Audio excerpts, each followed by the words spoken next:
Vamos ver aqui o jogo 3-3, um jogaço no estádio Mineirão, Cruzeiro e Guarani. Veja aí. Não tem como falar de Cruzeiro e Guarani e não se lembrar daquele jogão do ano passado, quando as duas equipes empataram por 3-3 no Mineirão pelo segundo turno da Série B de 2020. Naquela ocasião, as duas equipes vinham emboladas na parte de baixo da tabela e mesmo assim fizeram um jogo de 6 gols. E ontem, novamente, Cruzeiro e Guarani se reencontraram em Belo Horizonte. Uma boa partida até poderia se repetir, mas novamente 6 gols e ainda por cima um empate por 3-3 seria muito improvável. Mas Bruno Sávio, logo aos 5 minutos, já incendiou o jogo, abrindo o placar após cobrança de escanteio. Não demorou muito para o Cruzeiro empatar e dar aquela esperança de mais um jogão entre as duas equipes no Mineirão. Carlão cabeceou contra o próprio gol e deixou tudo igual. Quase 3 minutos depois e exatamente na mesma jogada veio o gol da virada cruzeirense. Só que dessa vez foi do estreante Léo Santos, que subiu mais alto que todo mundo e mandou para o fundo das redes. Do Cruzeiro! Os 3 gols em menos de 25 minutos já davam indícios de que as duas equipes não parariam por aí. E Bruno Sávio mais uma vez confirmou isso. O camisa 11 arriscou de fora da área e contou com a ajuda de Matheus Barbosa para igualar o placar mais uma vez. Mas nos últimos minutos do primeiro tempo, o Matheus Barbosa apareceu para se redimir. E adivinha? Mais uma vez em cobrança de escanteio. 3-2 para a Raposa e o placar do último jogo cada vez mais próximo. Após um primeiro tempo lá e cá, o segundo começou num ritmo mais lento. O Guarani, que precisava buscar o resultado, era quem mais chegava ao ataque. Até que aos 23 minutos, Regis e Davó deram uma aula de tabelinha e o gol de empate saiu no Mineirão. O camisa 78 do Guarani tocou por cima de Fábio e repetiu o placar do último confronto entre as duas equipes. No finalzinho, o Júlio César ainda não virou para a equipe de Campinas por muito pouco. Mais um fim de jogo em Belo Horizonte e mais um 3-3 entre Cruzeiro e Guarani. O Cruzeiro pouco criou com a bola rolando, diferente do Guarani, que se mostrou uma equipe organizada do primeiro ao último minuto, uma equipe que em determinados momentos cresceu a marcação em bloco alto, em outros estrategicamente também desceu a marcação porque precisava descer para economizar forças para um segundo tempo onde precisava correr atrás.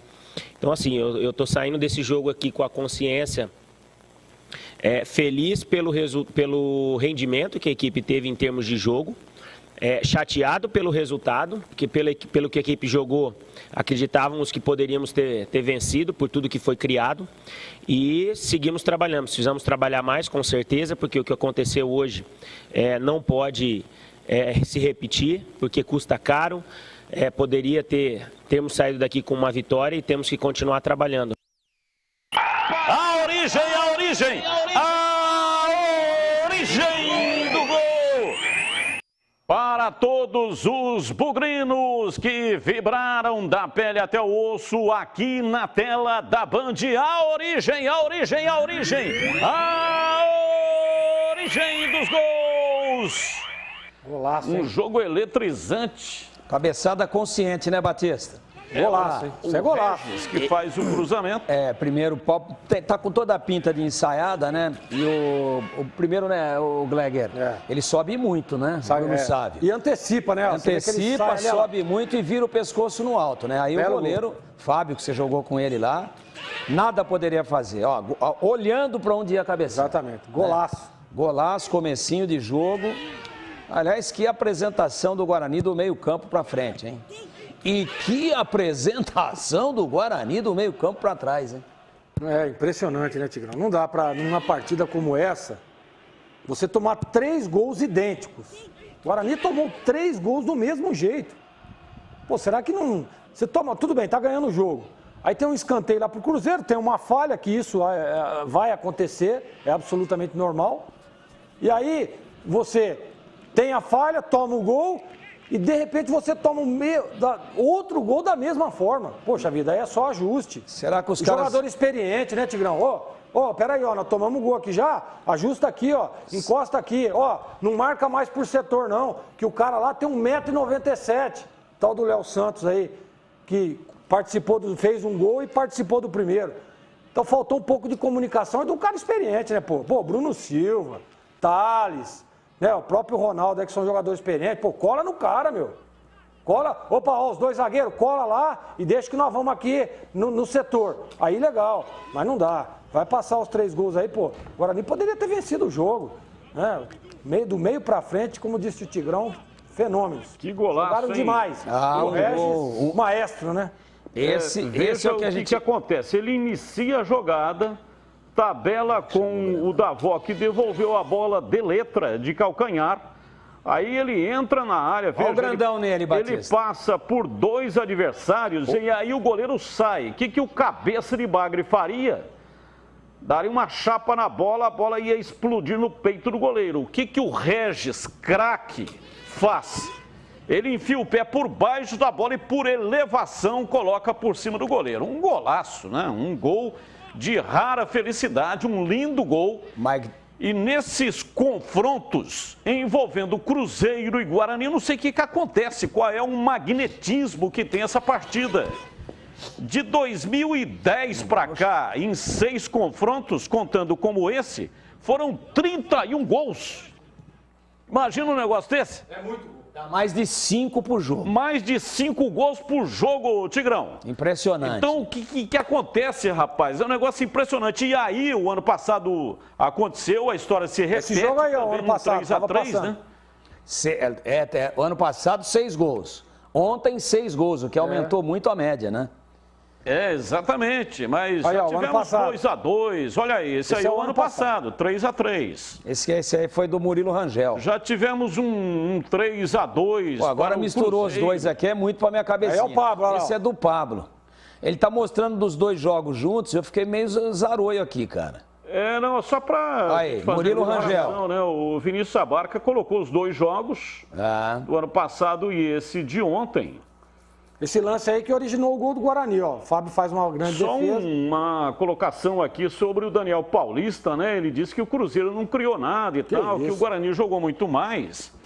Eu acho que ele viu outro jogo, pô, não é possível. Eu quero concordar com ele de que o Guarani foi melhor do que o Cruzeiro. Não, agora, sim, dizer que o Cruzeiro não jogou nada ou não ele criou falou uma nada... coisa, ô Tigrão, ele falou uma coisa na entrevista coletiva, ele falou assim, se tirasse as bolas paradas...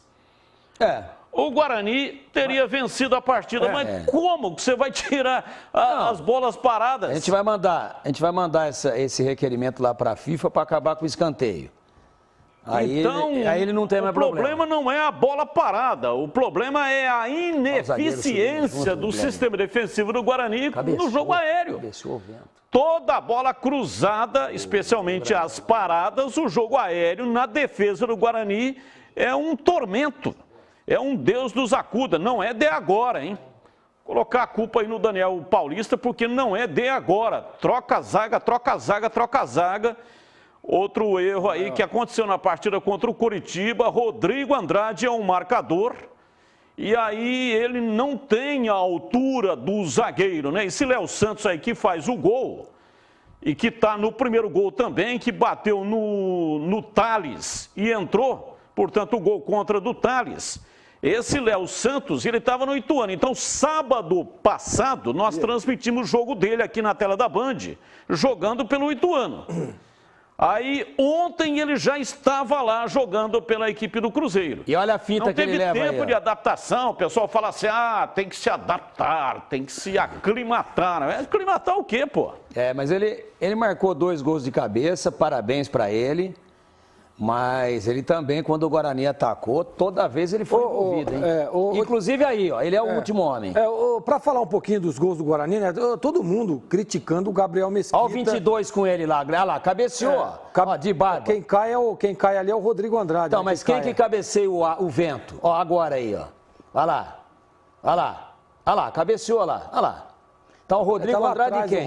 Tá o 22, o Ronaldo Alves.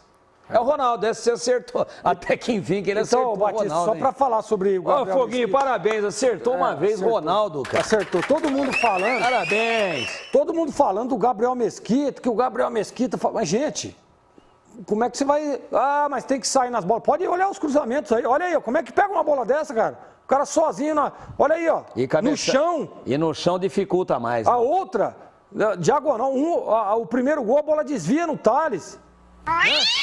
Se tiver o segundo gol aí, ó, pelo amor de Deus, gente, não dá pra ficar botando a culpa no Gabriel, não. Isso é erro de posicionamento. A única culpa que eu coloco no Gabriel é que ele tem que, depois que toma o primeiro gol, ele tem que sair pagando geral lá pro zagueiro pra se posicionar melhor e marcar o rapaz aí, o grandão aí, ó. Pô, em guerra avisada morre quem quer, meu. O cara tem 1,97 m, já fez o primeiro gol. Aí você vai deixar o cara, tem escanteio de novo, você vai deixar o cara sozinho, pô? Não vai, não. Aí é brincadeira. E foram 3, né? Depois tem a outra lá que o cara tá sozinho de novo. Olha lá. Aí, ó. Olha lá, tá vendo? Olha o 22 no lance, isso que eu falava pra você ontem, olha lá. Cabeceou lá. Mas olha lá. Então, o Rodrigo Andrade cabeceou. junto, Ele tá junto, claro que o Rodrigo Andrade tá mais próximo, né? Mas o Beck... cabeceia o vento, ou seja, ele perdeu o tempo da bola, né? Como é que ele vai cabecear se a bola já está na cabeça do... Ele faz um movimento de pescoço ali. Ou seja, não foi bem a zaga, mas eu quero aqui olhar também o lado positivo. O Guarani fez uma partida exuberante. Fez. Do meio campo para frente. É um jogo de erros. Errou, tomou. E se não tivesse errado... E errou dos dois lados também. Teve erro dos dois lados, senão não teríamos 6 gols. E vamos lá, né, Batista? Também os méritos da espetacular apresentação do Guarani do meio para frente, também tem que ser creditados ao treinador. Para a gente ser coerente aqui e fazer justiça com quem merece justiça. O Guarani volta a campo no domingo. Jogo marcado para as 11 da manhã. Quem é o adversário do Guarani domingo de manhã? Brusque, né? No Brinco. Brusque no estádio Brinco. Isso. 11 da manhã. Esse é o grande problema. O Guarani não está conseguindo êxito jogando nos seus domínios. Então, esse empate fora de casa é bom resultado. O padre que foi lá no Moisés do Carelli é Ponte Pretano. Ponte Pretano. Ponte Pretano. É só arrumar um padre bugrino e levar lá, pô. Pega um padre bugrino, leva água benta. Tô falando sério, hein? Não tô sendo irônico, não. Isso ajuda muito. Só que eu acho que o padre... Como é que é o nome do padre lá do São Bernardo? Cury. Ronaldo. Não, Ronaldo é aquele que tava no lance agora. Tudo pra você é Ronaldo, pô. O padre Cury, o primeiro nome dele, como é que é? Eu não sei, Tigrão. Padre Cury, simpatia e tal. Ele falou, sou Ponte Pretano desde criança, foi lá, benzeu. Isso daí é muito importante, tira as energias negativas. Jamil Cury. Pega um padre bugrino, sério, todos os padres são sérios, né? Graças a Deus. Pega um padre bugrino que gosta do clube e leva lá e benze. Os jogadores vão falar, pô, hoje nós vamos ganhar, que até o padre veio aí e tirou as energias negativas. Além do lado espiritual, tem o lado psicológico. Padre já no Brinco. Para ganhar esse jogo domingo. E olha, nós estamos encerrando o programa.